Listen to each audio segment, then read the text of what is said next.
BA प्रथम वर्ष सत्र 2020-21 के नवीन छात्रों का हार्दिक स्वागत, हार्दिक अभिनंदन। बच्चों, मैं अलका जैन, सह आचार्य हिंदी, राजकीय महाविद्यालय किशनगढ़ से। बच्चों, इससे पूर्व हमने कालांश में हिंदी साहित्य के इतिहास को पढ़ने की मुख्य आधारों को समझते हुए उनके काल विभाजन को समझा था कि हिंदी साहित्य का इतिहास का नामांकन और उसकी काल सीमा का विभाजन किस तरह से हमारे पूर्व विद्वानों ने, साहित्यकार के विद्वानों ने किया था।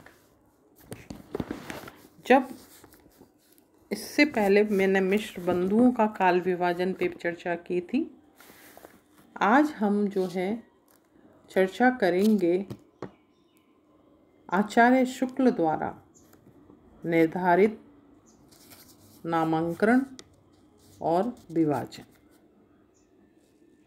बच्चों, आचार्य शुक्ल ने इतिहास को 4 खंडों में विभाजित किया और सबसे खुशी की बात यह है कि इसको सर्वसम्मति से अधिकतम साहित्यकारों और विद्वानों ने स्वीकार भी किया।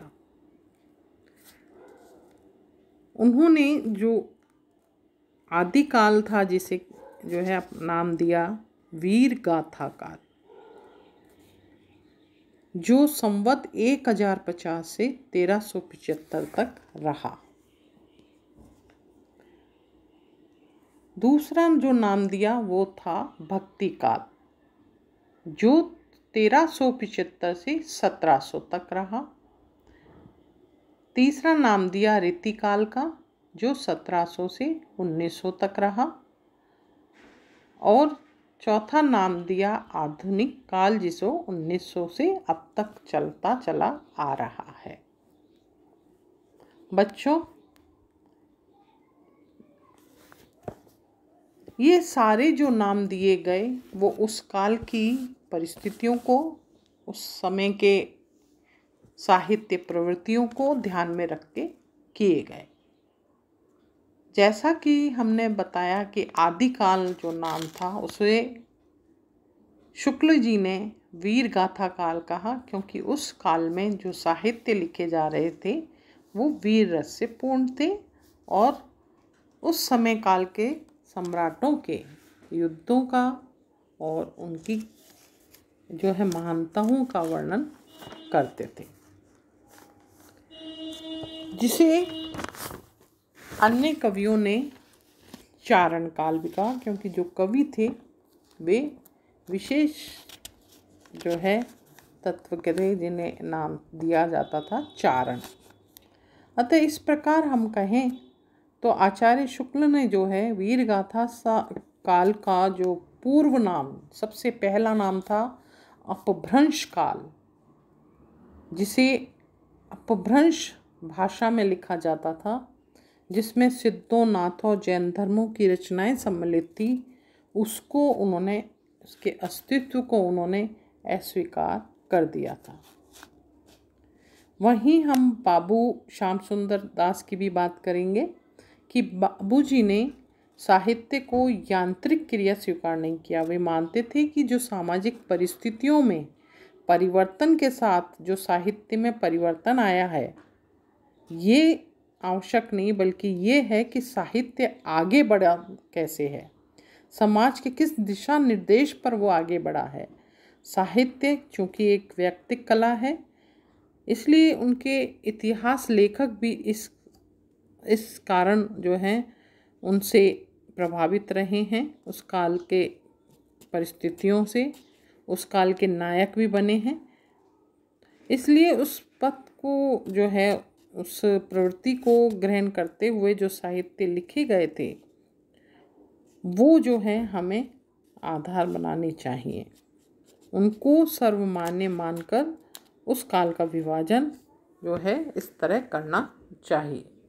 तो उन्होंने जो वीर गाथा युग है, उस युग को जहाँ 1050 से 1375 तक आचार्य शुक्ल ने स्वीकार किया, वहीं बाबू सुंदरदास जी ने इसे 1400 ईस्वी तक माना और भक्ति युग को उन्होंने 1400 से 16 ईस्वी तक स्वीकार किया।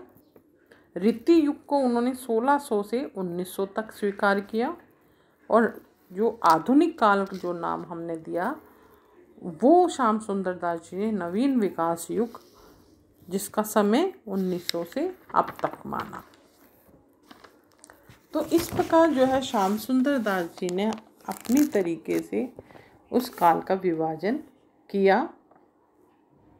अब हम बात करेंगे राम कुमार वर्मा जी का, जिन्होंने हिंदी साहित्य के इतिहास को 4 भागों में विभाजित किया और उसका काल विभाजन उन्होंने इस प्रकार रखा, उसका नामकरण भी किया, जिसे बच्चों हम अपभ्रंश काल समझते आ रहे हैं, जिसको हम आदि काल समझते आ रहे हैं, जिसको हम वीर गाथा काल समझते आ रहे हैं, उसी काल का नाम राम कुमार वर्मा ने चारण काल नाम दिया, जो संवत 1000 से संवत 1375 तक निश्चित किया गया।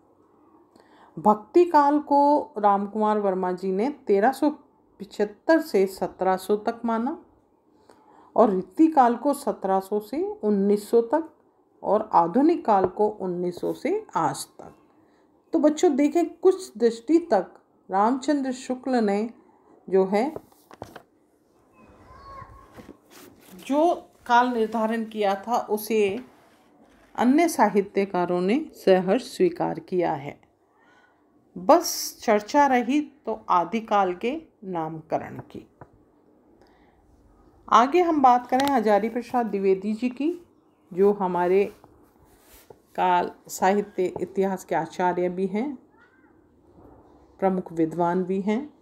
उन्होंने जो है प्रारंभिक काल का नाम आदिकाल दिया और सन 1000 ईस्वी से 1400 ईस्वी तक इसको स्वीकार किया। वहीं पूर्व मध्यकाल भक्ति काल को दिया, जो 1400 से 1700 तक रहा। उत्तर मध्यकाल, जिसे हम रीति काल कहते हैं, उसे 1700 से 1900 तक स्वीकार किया और आधुनिक काल जो है वो 1900 से अब तक जो है माना गया। तो इस तरह हम देखें, हजारी प्रसाद द्विवेदी जी ने जो है केवल जो अंतर किया वो था आदिकाल को 1400 ईस्वी, जिसे जो है मिश्र वो श्याम सुंदर दास जी ने भी स्वीकार किया था। और हम आगे चलें तो डॉक्टर नगेंद्र जो हैं, उन्होंने अपने तरीके से इस पे टिप्पणी करते हुए काल का विभाजन किया। उन्होंने कहा आदिकाल 7वीं शताब्दी के मध्य से 14वीं शताब्दी के मध्य तक का रहा है। भक्ति काल 14वीं शताब्दी के मध्य से 17वीं शताब्दी के मध्य तक रहा। रीति काल 17वीं शताब्दी के मध्य से 19वीं शताब्दी के मध्य तक रहा और फिर 19वीं शताब्दी के मध्य से आज तक जो काल है वो आधुनिक काल है। तो बच्चों, इस तरह हम देखें कि जो समय सीमा में जो अंतर है, चूँकि नए प्रवृत्तियों का जो है उदय होना और पुरानी प्रवृत्तियों को अस्वीकार करना कि जो वो संधि काल का समय है, उसमें कुछ कुछ अंतर आया और उसी आधार पर उन्होंने नामांकन भी किया। आगे डॉक्टर गणपति चंद्र गुप्त ने जो काल का विभाजन किया वो था प्रारंभिक काल, जिसे 1184 से 1350 ईस्वी तक का माना। पूर्व मध्यकाल, जिसे 1350 से 1600 ईस्वी तक माना। उत्तर मध्यकाल, जिसे 1600 से 1857 ईस्वी तक माना और आधुनिक काल को 1857 से अब तक का माना गया। तो इस तरह हम देख रहे हैं बच्चों कि सभी विद्वानों ने अपनी अपनी तरीके से प्रवृत्तियों को और उस काल सीमा की स्थितियों को ध्यान में रखते हुए उन कालों का नामांकन किया और उसकी काल सीमा निर्धारित की।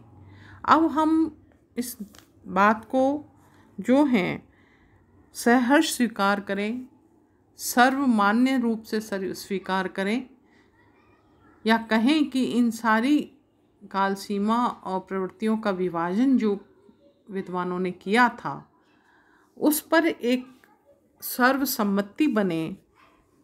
वो सर्वसम्मति क्या थी, उसका विभाजन किस काल सीमा में हुआ, किस नाम से हुआ आदि की चर्चा हम करेंगे अगले कालांश में। धन्यवाद।